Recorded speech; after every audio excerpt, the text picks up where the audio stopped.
I used to scoff at people who called geocaching a hobby. It seemed childish, a treasure hunt for adults. But then I got hooked. The thrill of the hunt, the satisfaction of unearthing a hidden container, the camaraderie of the online forums, it all became strangely addictive.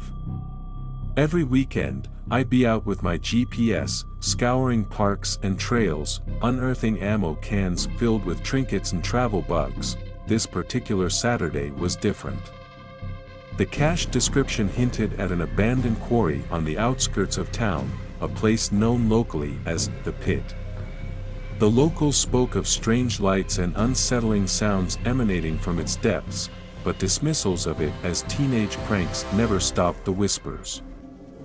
Intrigued, I packed my backpack, downloaded the coordinates, and set off. The pit was a gaping maw in the earth, its jagged edges casting long shadows under the afternoon sun. The air hung heavy with an oppressive silence, broken only by the crunch of gravel under my boots. The GPS signal grew stronger as I descended a crumbling path, leading me deeper into the quarry's belly. The cache location pointed to a narrow crevice halfway down the quarry wall. It was barely big enough for a person to squeeze through, and a shiver ran down my spine as I approached it. But the thrill of the hunt was a powerful motivator. With a deep breath, I wedged myself into the crevice. Inside, the world shrunk to darkness and the rasping sound of my own breath. I fumbled with my headlamp, the beam revealing damp rock walls and a smattering of bat droppings. The air grew thick and stale, and a metallic tang pricked my nostrils. It was then that I saw it, a glint of metal amidst the shadows. My heart hammered as I reached out, my fingers brushing against a smooth, cold surface. It was a metal box, bigger than any ammo can I'd ever seen. Curiosity gnawed at me.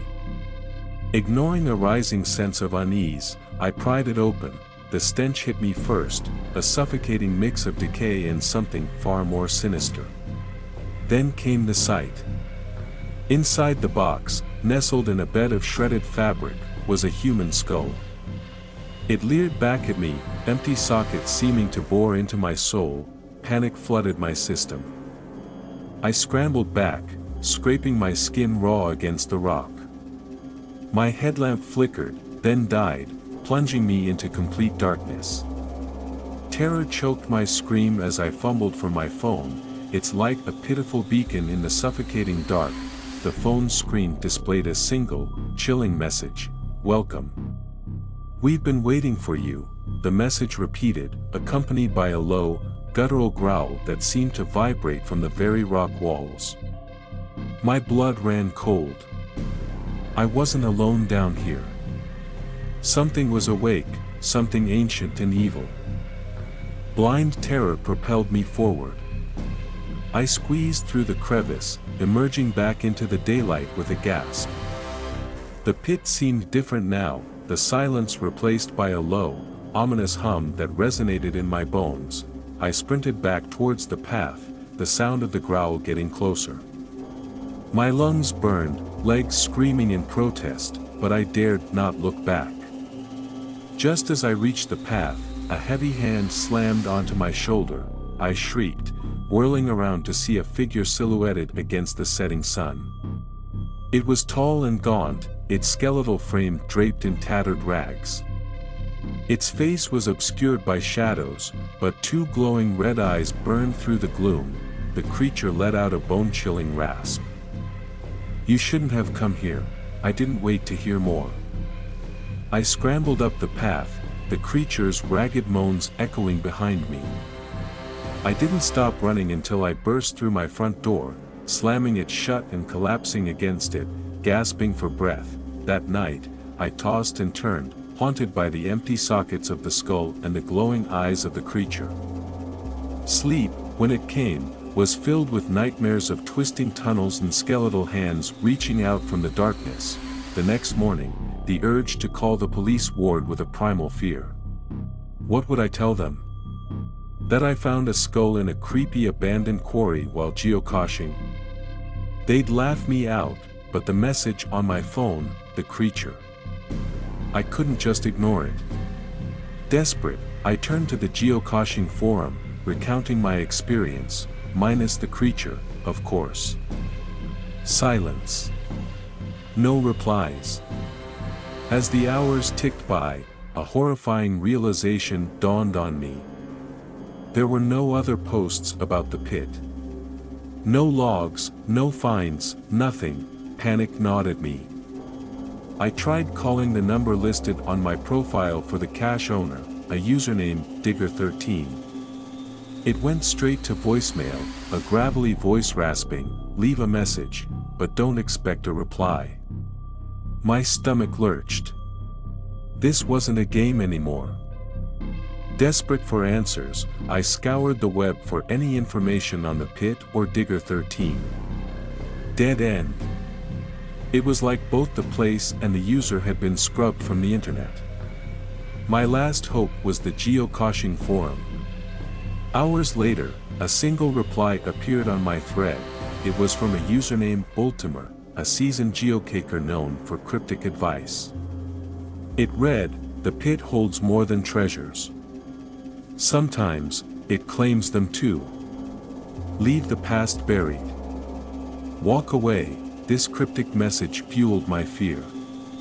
The creature, the phone message. It felt connected to Digger13 somehow. But what happened to him?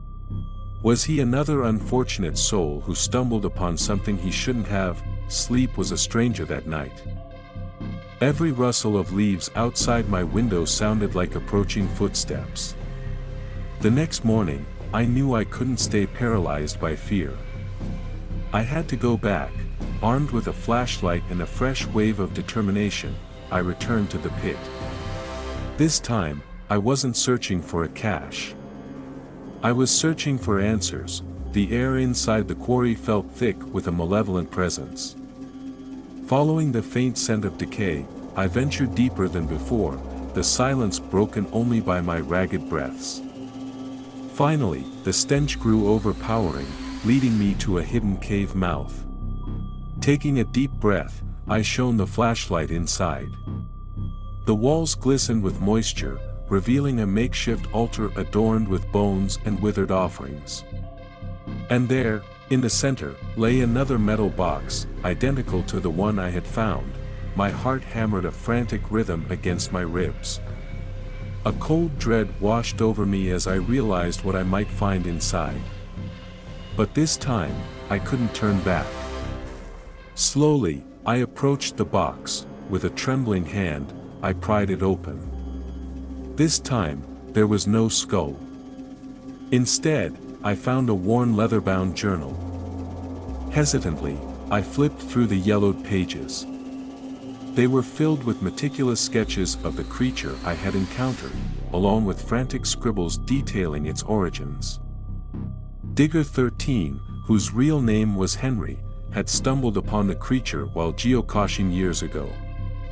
He became obsessed, believing it held the key to immortality. He documented its rituals, its weaknesses, and its hunger for human sacrifices. The final entry sent chills down my spine. "It craves companionship," it read. The message. "It chooses its victims." Suddenly, a guttural growl echoed through the cave. I slammed the journal shut, the sound drowned out by the creature's heavy footsteps. There was no escape. I was trapped with it. Panic gave way to a steely resolve. Henry's journal had provided a weapon, knowledge. Remembering the creature's weakness to sunlight mentioned in the journal, I grabbed a shard of broken glass from the cave floor and concentrated the sun's rays through it, aiming at the creature's unseen eyes.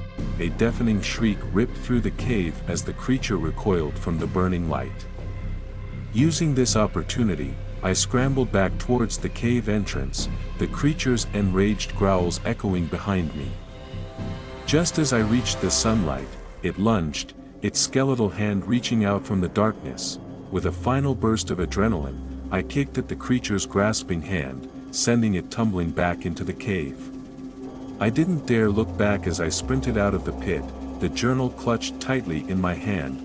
Reaching civilization, I reported everything to the police, presenting Henry's journal as evidence.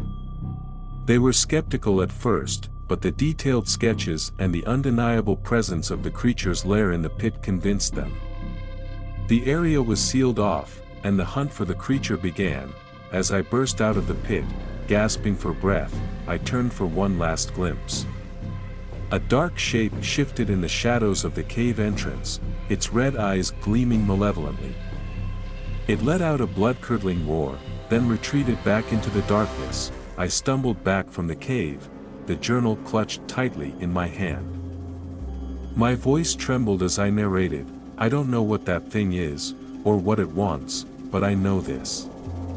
The pit holds more than treasures. It hungers for something far darker. And for now, at least, it's been contained. But for how long? The question chills me to the bone. This isn't over. There are things that lurk in the darkness, best left buried. And sometimes, curiosity comes at a horrifying price. So, friends, if you enjoyed this story, please like the video, share it, and subscribe to my YouTube channel. Let us know in the comments what you thought of the story. If you'd like to share your own story on this channel, feel free to comment. I'd love to feature your story in an upcoming video. See you in the next one.